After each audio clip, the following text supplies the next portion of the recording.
Olá, pessoal. Questão 73. Muito interessante essa questão. Questão que os alunos devem estar sempre antenados para não esquecer na hora da prova, tá? Lembrando que a gente está falando do Enem 2011, primeiro dia, Ciências da Natureza e suas tecnologias, prova amarela, tá? Pode ser que a prova amarela, se você tiver outra prova, vai ter outro número para essa questão. É só você encontrar essa questão, tá? Os sintomas mais sérios da gripe A, causado pelo vírus H1N1, então esse aqui é o vírus H1N1, ó. Tá? Ele tem tem uma hemaglutinina, tá? E tem a neuraminidase, que são duas proteínas, por isso chama H1N1, tá? São duas proteíninhas, uma quadradinha, vamos pensar assim, tá? E o material genético aqui dentro, ó. O envoltório, aqui é um vírus, tá? Vírus da H1N1, da gripe. Isso aqui não é uma célula, isso aqui é um envoltório, né? Envoltório, um capsídeo, chamado também de capsídeo, tá? Vou falar rapidinho aqui como é que é. Proteico, escreve proteico, né? Tá? Aqui é o RNA desse cara, desse vírus, né? E H1N1, porque é hemaglutinina, que é uma proteína, e neuraminidase, neuraminidase, que é o nome da outra proteína importante. Por isso chama H1N1, tá? É o nome dessas proteínas, e por isso o nome é H1N1, beleza? Bom, voltando para cá, o que você deve saber é que esse vírus ele pode causar um problema sério, respiratório, enfim. Então, para aumentar a imunidade populacional relativa aos vírus da gripe A, o governo brasileiro distribuiu vacinas para os grupos mais suscetíveis. Quem são? Os idosos e as gestantes, tá?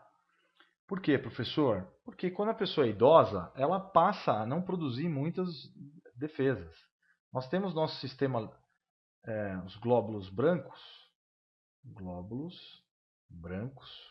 tá? O mais conhecido deles é o linfócito, que produzem anticorpos, tá? Produzem anticorpos. São células que têm lá o material genético e conseguem produzir, então, anticorpos. E esses anticorpos são extremamente importantes para combater exatamente o vírus do H1N1, tá? Um exemplo importante que você deve ter, então. Bom, a vacina, então, contra o H1N1, assim como qualquer outra vacina contra agentes causadores de doenças infecciosas contagiosas, aumenta a imunidade dessas pessoas. Por quê? Vamos ver. Vacina, na outra questão falei, eu adoro falar disso, vem do termo vacine, que em grego quer dizer vaca. O Jenner, em inglês, de 1796, ele usou varíola de vaca para curar uma pessoa, uma criança de 11 anos, um menino, tá? Então ele usou pústulas, pus, inflamações de pus dessa criança, e ele espetou o braço dessa criança em vários lugares, e dias depois, o menino estava curado. Então a vacina é uma homenagem à vaca, tá? O que a vacina faz? A vacina é o agente causador atenuado. Atenuado quer dizer o seguinte: usa-se calor, tá? Por processo químico ou físico. Calor, por exemplo, você pega o vírus, tá? O vírus, inocula ele no ovo, por exemplo, e esquenta ele, tá? Passa por um processo de queima, vamos dizer assim. Então, os vírus que estão lá dentro do ovo, por exemplo, ovo de galinha, eles são destruídos praticamente e depois produz então a vacina, né, que vai ser inoculada numa pessoa, tá? Então a vacina vai ter vírus, só que eles atenuados, tá? Quando ela entra no organismo da pessoa, tá lá o braço da pessoa, né? Ele pica, esses vírus vão entrar dentro da corrente sanguínea e vão entrar em contato com os linfócitos. Os linfócitos, por sua vez, entrando em contato, opa, vão produzir anticorpos. Então ele começa a produzir anticorpos. Então começa uma batalha no corpo, tá? Eles começam a atacar esses vírus, que no caso um vírus, tá? E aí aumenta a imunidade, aumenta a defesa do organismo. Então a vacina estimula os glóbulos brancos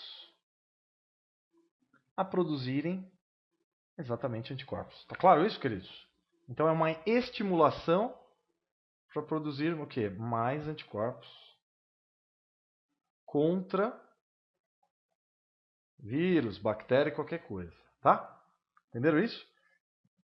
Então começa uma batalha. Então existe a resposta primária, que acontece o seguinte: há um contato físico entre o linfócito, os linfócitos e o antígeno, as proteínas do agente que vai causar a doença. Depois produz-se então células, a produção de células de memória. Na segunda vez que essa pessoa entra em contato com essa doença, com esse agente causador, ocorre então a resposta secundária, que vai gerar então um aumento muito rápido na produção de anticorpos pelas células de memória. Não que elas têm cérebro, tá? Mas elas vão responder muito rápido à produção de anticorpos. E aí vão salvar a pessoa daquele agente que está causando alguma doença. No caso, H1N1. Tá claro? Espero estar sendo claro na minha análise. Certo? Bom, queridos, ele diz o seguinte: aumenta a imunidade das pessoas por quê? Possui anticorpos contra o agente causador da doença? Não é que possui. É que ele vai ter uma maior rapidez de síntese de anticorpos. Mas não é que vai estar lá anos e anos o anticorpos dentro do nosso sangue. Ele é produzido dia a dia. Tá? E por isso que a A está errada. O que a gente tem que pensar você tem que pensar que isso não acontece. Isso seria o soro. A resposta do soro. Depois eu vou fazer uma aula sobre isso. Possui proteínas que eliminam o agente causador? Nem sempre eliminam. Eles podem só atenuar ou tentar combater.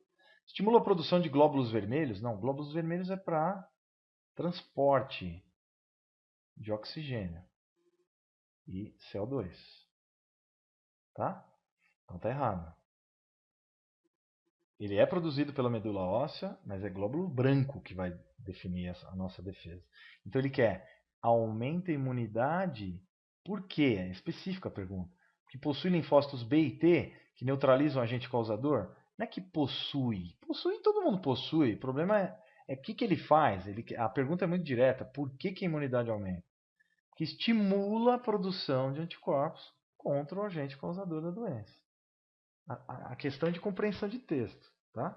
Todo mundo tem linfócitos. Linfócitos podem ser do tipo B e T, tá? B e T, ou outros ainda, CD4, enfim, uma série, né? O que você deve lembrar então que estimula, a vacina está sempre estimulando o quê? Produção de anticorpos, tá bom? Poxa, é um assunto muito legal. Eu adoro dar aula sobre isso, tá? É sempre um prazer enorme falar sobre isso. Espero que vocês tenham gostado. Lembrem que vacina, então, estimula o corpo na marra, tá? A produzir anticorpos. E é o agente causador mesmo. Entra o bichinho dentro do nosso corpo. Só que normalmente ele já está meio morto ali, ou já. O vírus nem é vivo, né? São proteínas, tá? Proteínas do vírus. O vírus, biologicamente, ainda nem é considerado vivo, tá bom? Então, um grande abraço a todos. Espero que vocês tenham gostado. Tchau, tchau.